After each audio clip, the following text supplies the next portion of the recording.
Halo Konco, video ini merupakan video lanjutan dari cerita komik Cina yang berjudul Tuan Kutukan Tertinggi. Bagaimana kelanjutan ceritanya? Begini ceritanya.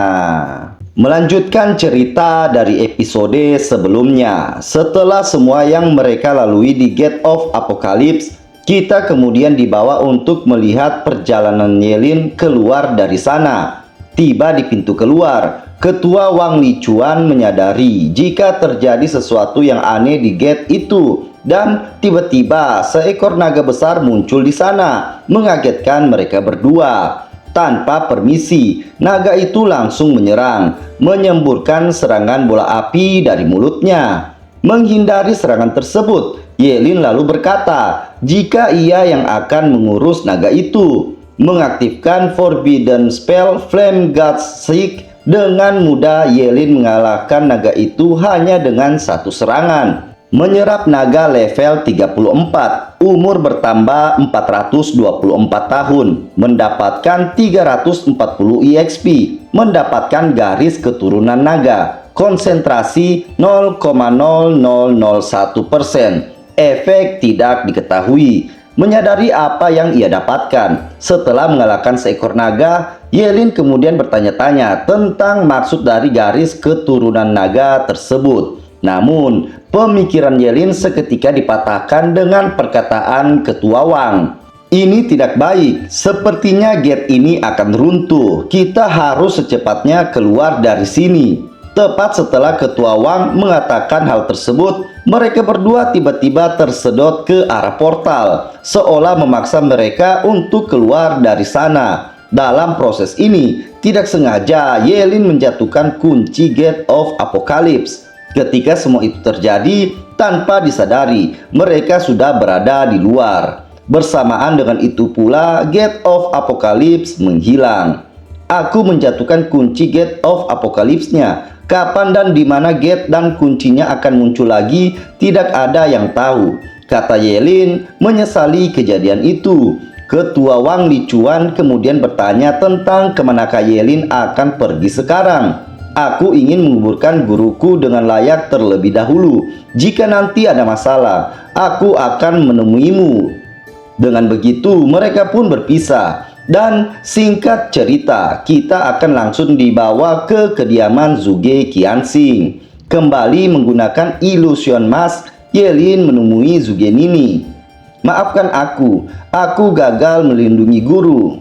Kalian berdua pasti merencanakan lelucon ini. Katakan padaku, ini semua hanyalah kebohongan kan? Dipenuhi kegelisahan, Zhuge Nini mengatakan hal tersebut. Kenyataan itu terkadang memanglah pahit. Yelin lalu berkata, kata guru, ia berharap ia bisa dikuburkan di samping makam ibumu. Tidak, kau pasti berbohong. Bagaimana mungkin ayahku bisa mati? Ini tidak mungkin. Ini tidak mungkin. Mengatakan hal tersebut, air matanya sudah tidak bisa terbendung lagi. Zhuge Nini lalu berlutut di samping peti mati ayahnya dengan penuh kesedihan. Membiarkan hal itu beberapa saat, Lingye alias Yelin kemudian berkata, guru sudah menggunakan kekuatannya secara berlebihan dan ia mendapatkan hukuman ilahi. Tapi apa yang guru lakukan, semua itu demi keberlangsungan hidup manusia di dunia ini. Mengatakan hal tersebut mencoba untuk menenangkan Zhuge Nini, namun secara tidak terduga Zhuge Nini berkata seperti ini. Aku mengerti, Lingye, kau sebaiknya pergi dari sini. Aku tidak ingin melihatmu lagi. Cepat pergi dari sini. Dengan emosinya yang tidak stabil, Zhuge Nini mengatakan itu. Tidak ingin membuat suasananya menjadi semakin rumit, Lingye alias Yelin lalu memutuskan untuk meninggalkan rumah itu sambil berkata, aku akan pergi, tapi jika nanti kau membutuhkan pertolongan, kau bisa menemuiku kapanpun. Lalu dari sana kita berpindah melihat keadaan yang terjadi di tengah kota Qingcheng. Terlihat orang-orang sedang mendengarkan sebuah berita di layar lebar. Direktur Biro Investigasi Kota Qingcheng, Tan Qingjiang, Ketua Job Changer Guild, Wang Lichuan, Wakil Presiden Chen Kai, dan beberapa tokoh lainnya dinyatakan telah menghilang secara misterius.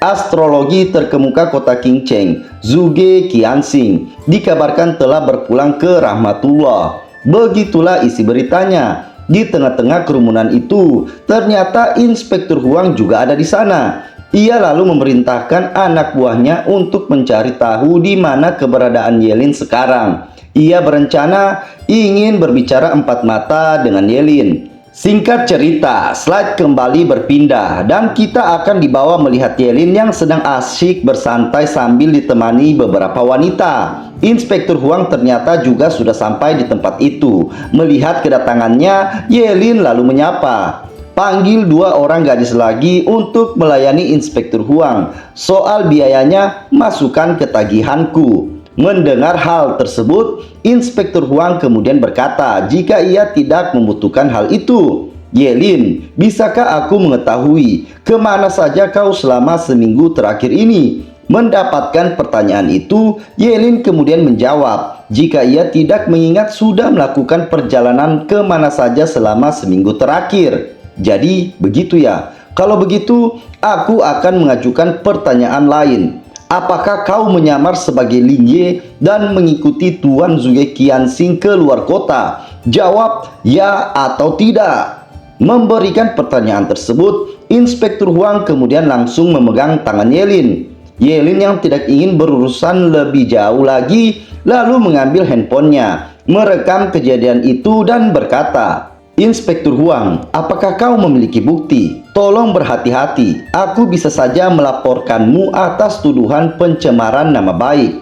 Anak buah Inspektur Huang kemudian memberikan informasi jika memang benar tidak ada bukti yang menunjukkan jika Yelin melakukan perjalanan keluar kota seminggu terakhir. Justru sebaliknya, Yelin selalu terlihat menghadiri beberapa tempat hiburan. Mendengar hal tersebut, Inspektur Huang kemudian memutuskan untuk melepaskan Yelin. Kemudian memutuskan untuk langsung pergi dari sana. Akan tetapi, sebelum Inspektur Huang benar-benar pergi, Yelin kembali berkata jika ia memiliki beberapa informasi gratis untuknya. Apa yang saya katakan adalah kebenarannya. Beberapa hari yang lalu, saya melihat dengan mata kepala saya sendiri jika Lin Ye telah pergi ke alam baka. Mendapatkan informasi itu, Inspektur Huang yang memiliki kemampuan yang dapat mendeteksi kebohongan tentunya bisa melihat jika apa yang dikatakan Yelin adalah sebuah kebenaran. Sambil memegang kepalanya yang tiba-tiba terasa sakit, Inspektur Huang mencoba untuk menerima informasi itu. Baiklah Inspektur Huang, kau yang menentukannya. Jika kau masih tidak percaya, kau bisa mencari tahunya sendiri. Aku akan pergi dan kembali minum. Semoga kita bisa bertemu lagi di lain waktu. Lalu, dari sana, kita berpindah ke tempat pemakaman. Upacara pemakaman untuk Zhuge Qianxing tengah diadakan. Zhuge Nini yang masih belum bisa menerima kenyataan itu, terlihat raut wajahnya nampak sangat kosong. Di tengah proses tersebut, terlihat Yelin yang baru saja tiba di sana. Tujuannya jelas, ia ingin memberikan penghormatan terakhir. Jika kau sudah selesai memberi penghormatan, silakan pergi dari sini. Kau tidak dibutuhkan di tempat ini, kata Zhuge Nini dengan penuh kebencian. Menimpali perkataan tersebut, Yelin kemudian berkata, aku tidak punya niat lain di sini. Aku hanya ingin mengantar kepergian guru ke tempat peristirahatannya yang terakhir. Kau tidak perlu melakukan itu. Dan juga, jangan lagi kau menganggap dirimu sebagai murid ayahku. Dia sudah memutuskan hubungannya denganmu. Dasar kau penipu. Ucapan yang cukup keras dari Zhuge Nini tentunya bisa didengar oleh orang-orang di sana. Mereka mulai mengutarakan pendapatnya, memikirkan hal yang tidak-tidak tentang Yelin, yang membuat suasananya menjadi semakin menyudutkan Yelin. Kembali ke sudut pandang Yelin, masih berusaha ia untuk tetap bisa berada di sana. Namun, kembali Zhuge Nini berkata, apa kau tidak bisa memahami bahasa manusia? Sudah kubilang, kau tidak diterima di sini. Pergilah, pergilah sekarang juga. Tepat setelah perkataan itu terucap, tiba-tiba sekelompok orang datang dan terlihat aura yang mereka bawa cukup mempenasarankan. Maaf atas kedatangan kami yang seperti ini. Kami tidak bermaksud untuk merugikan siapapun di sini. Apa yang menimpa Tuan Zuge sangatlah mencurigakan. Kami ingin membuka peti mati beliau untuk memastikan penyebab kematiannya yang sebenarnya. Mendengar perkataan tersebut, tentu saja Zugenini tidak akan mengizinkan hal itu. Akan tetapi, bukannya menuruti apa yang dikatakan Zugenini, orang misterius ini justru langsung memerintahkan anak buahnya untuk melakukan apa yang menjadi tujuannya. Melihat kenekatan mereka, Zugenini langsung memasang badannya, mengeluarkan aura apinya, dan berkata, Dari manapun kalian berasal, tolong pergilah dari sini. Aku tidak akan memaafkan kalian jika kalian berani macam-macam di pemakaman ayahku. Merespon perkataan Zugenini, dua orang pengawal kemudian maju menghadang mereka. Namun, secara tidak terduga, mereka langsung mengeluarkan sajam dan menebas kedua pengawal itu. Hal tersebut tentunya membuat kepanikan dan orang-orang yang menghadiri pemakaman itu mulai berhamburan menyelamatkan diri masing-masing. Tidak menerima apa yang sudah dilakukan orang-orang misterius itu, Zugenini kemudian menyerang menggunakan skill apinya. Namun, semua itu hanya sia-sia. Pemimpin dari kelompok itu dengan mudah melenyapkan sihir Zugenini hanya dengan menggunakan tangan kosong. Tidak hanya sampai di situ, orang misterius ini lalu mengangkat Zugenini di lehernya. Gadis kecil, aku tidak akan mengirimmu ke alam baka karena kau adalah anak Tuan Zuge Qianxing. Jadi, buka peti matinya sekarang juga. Melihat keadaan tersebut, tentunya MC kita Yelin tidak akan tinggal diam. Yelin lalu menyerang orang misterius itu, dan Zugenini pun berhasil diselamatkan dari cengkramannya. Kalian semua akan mati di sini. Begitulah perkataan Yelin yang terlihat sangat kesal dengan semua kejadian ini. Membalas ucapan Yelin, orang misterius ini kemudian memerintahkan rekannya untuk mengaktifkan sebuah penghalang. Terlihat Yelin seolah pasrah terkurung di dalam penghalang itu. Ketika mereka mengira telah berhasil mengurung Yelin, saat itulah Yelin langsung mengorbankan livernya dan menggunakan Forbidden Curse Eternal Thunder. Penghalang yang mereka banggakan seketika hancur. Bahkan tidak hanya sampai di situ, Eternal Thunder yang Yelin lemparkan langsung mengirim dua orang ke alam baka. Kalian sudah mengganggu proses pemakaman guruku, mengganggu guruku yang sudah berada di surga. Kalian semua tidak bisa dimaafkan. Setelah mengatakan hal tersebut, Yelin kembali melepaskan skillnya dan terlihat kilatan cahaya kuning menyambar beberapa orang di sana. Dan tentunya itu langsung mengirim mereka ke alam baka. Entah sudah berapa banyak pengorbanan yang Yelin lakukan di sini. Terlihat tangan kirinya sudah menghilang. Menyaksikan itu, Zugenini hanya bisa menggigit bibirnya. Ketua orang-orang misterius itu yang juga menyadari kondisi Yelin kemudian berkata, "Jangan takut, dia hanyalah seorang Forbidden Curse Master. Sekuat apapun dia, melihat kondisinya sekarang, sepertinya sebentar lagi dia akan segera berakhir."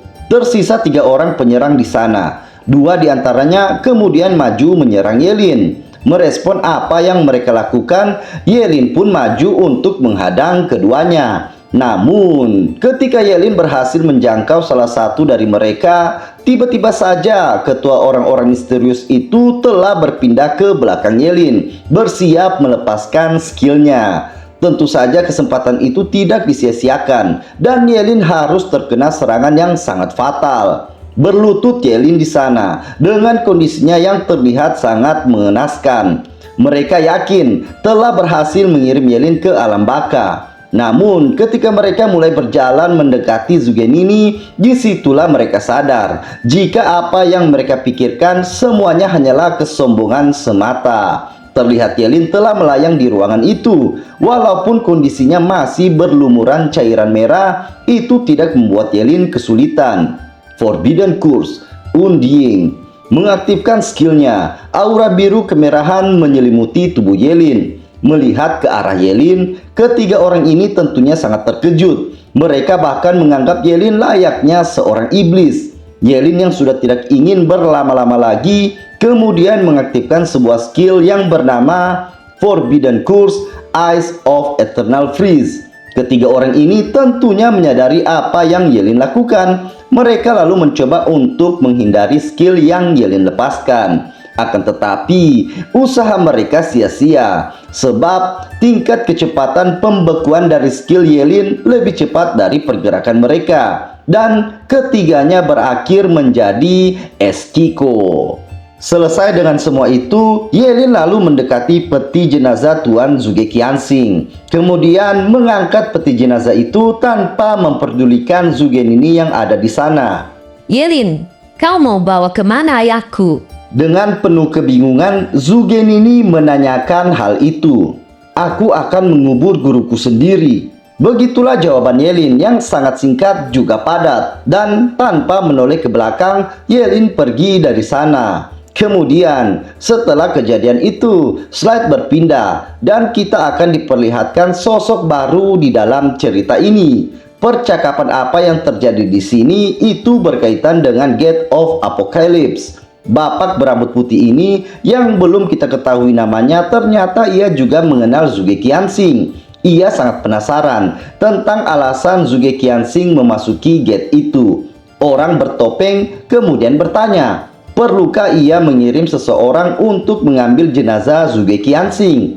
Merespon, Bapak berambut putih lalu berkata agar itu tidak perlu dilakukan. Ia kemudian memerintahkan orang bertopeng itu untuk memata-matai Yelin dan Zhuge Nini. Lalu di akhir perintahnya, ia juga mengatakan agar mencari presiden dari Guild Job Changer, Wang Lichuan. Apakah orang ini adalah dalang dari kejadian sebelumnya di lokasi pemakaman? Bukti masih belum kuat. Dan dari sana kita kembali lagi berpindah. Slide memperlihatkan Yelin dan Zhuge Nini di mana mereka telah selesai mengubur Zhuge Qianxing. Yelin, terima kasih atas apa yang sudah kau lakukan hari ini. Kata Zhuge Nini kemudian memberikan sesuatu ke Yelin sambil berkata lagi, Uang di dalam kartu ini, aku pikir itu cukup untuk menyembuhkan luka-lukamu. Aku tidak ingin keluarga Zhuge memiliki hutang denganmu.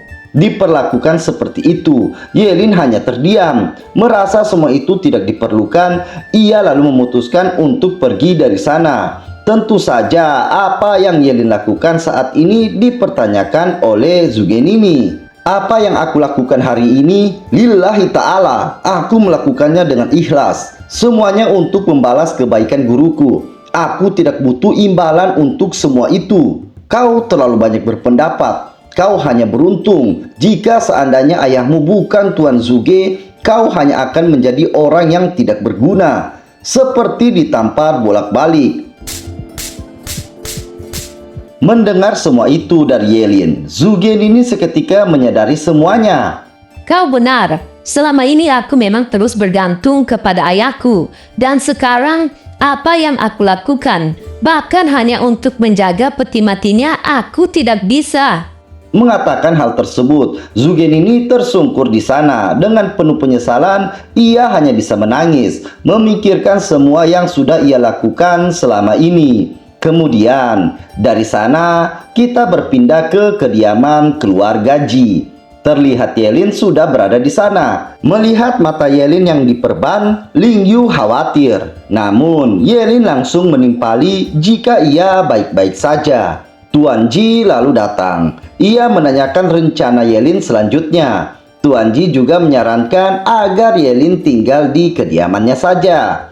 Tuan Ji juga menambahkan agar Yelin memikirkan kembali rencananya untuk menjadi seorang job changer. Sebab ia sangat paham jika hal itu sangatlah beresiko. Karena job changer adalah jalan ninjanya, Yelin lalu berkata, aku akan terus di jalan ini. Lagi pula, aku tidak punya banyak waktu yang tersisa. Jadi, lebih baik hidup tanpa penyesalan. Mendengar perkataan tersebut, Tuan Ji tentunya tidak bisa memaksa Yelin. Ia hanya bisa mendukung Yelin apapun pilihannya.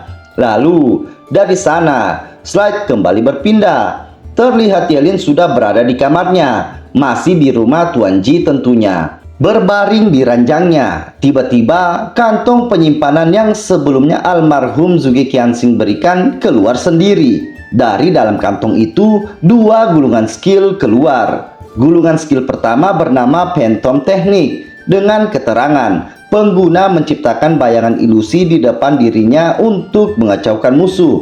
Gulungan skill kedua bernama Turtle Breath Technique dengan keterangan pengguna dapat memperlambat ritme pernapasan hingga benar-benar berhenti memasuki kondisi mati suri. Melihat kedua gulungan itu, Ye-Lin langsung menggunakannya. Bersamaan, talent kedua Ye-Lin aktif dan kedua skill itu langsung berubah menjadi Forbidden Curse. Turtle Breath Technique berubah menjadi Great Void Technique dengan keterangan mengorbankan satu tulang dari tubuhnya sendiri setiap menit untuk memasuki kondisi kehampaan dan menjadi sepenuhnya tidak terlihat saat menyerang atau diserang, skill akan dibatalkan. Phantom Technique berubah menjadi One Key Transforming into Three Purities dengan keterangan mengorbankan setengah usia untuk menciptakan klon pengguna skill dengan identik hingga 3 klon sekaligus. Catatan, jika klon mati, tubuh asli tidak terpengaruh. Jika tubuh asli mati, semua klon akan menghilang. Mengetahui semua itu, Ye-Lin tentunya sangat senang. Ia berpikir, jika almarhum Zhuge Qianxing sudah merencanakan semua ini untuk Ye-Lin agar bisa terhindar dari pengintaian. Ye-Lin lalu membuat satu klon dirinya. Melihat klon itu, Ye-Lin berkata, jika klon ini akan tinggal bersama keluarga Ji. Kemudian, dengan rencana yang sudah disusun, Ye-Lin yang asli lalu keluar dari kamarnya melalui jendela sambil mengaktifkan Great Void Technique untuk menghilangkan keberadaannya. Tujuan Ye-Lin melakukan semua itu sudah jelas. Ia ingin mengetahui ada tidakkah orang yang mengintainya. Dan benar saja, ternyata di luar kamarnya, di atas pohon, Ye-Lin melihat 3 siluet sedang mengawasi kamarnya. Mengetahui semua itu, Ye-Lin tentunya sangat berterima kasih dengan almarhum Zhuge Qianxing. Karena berkat kedua gulungan skill darinya, ia bisa lebih fleksibel dan jadi lebih sulit untuk dimata-matai. Jadi, begitulah cerita kali ini konco. Saya harap kalian bisa menikmati ceritanya. Kalau iya, jangan ragu untuk memberikan like-nya. Kalau ada kritik dan saran, saya sangat terbuka untuk itu. Jadi, jangan sungkan untuk menuliskannya di kolom komentar konco. Untuk kalian yang ingin mengetahui update terbaru dari cerita-cerita yang akan datang di channel ini, saya sarankan agar kalian mengklik tombol subscribe dan loncengnya. Oke koncoku, terima kasih sudah mau mengklik video saya. Terima kasih atas waktu kalian yang sangat berharga. Maaf jika masih banyak kekurangan dari video saya. Tetap sehat untuk kalian semua tentunya. Dan begitulah ceritanya.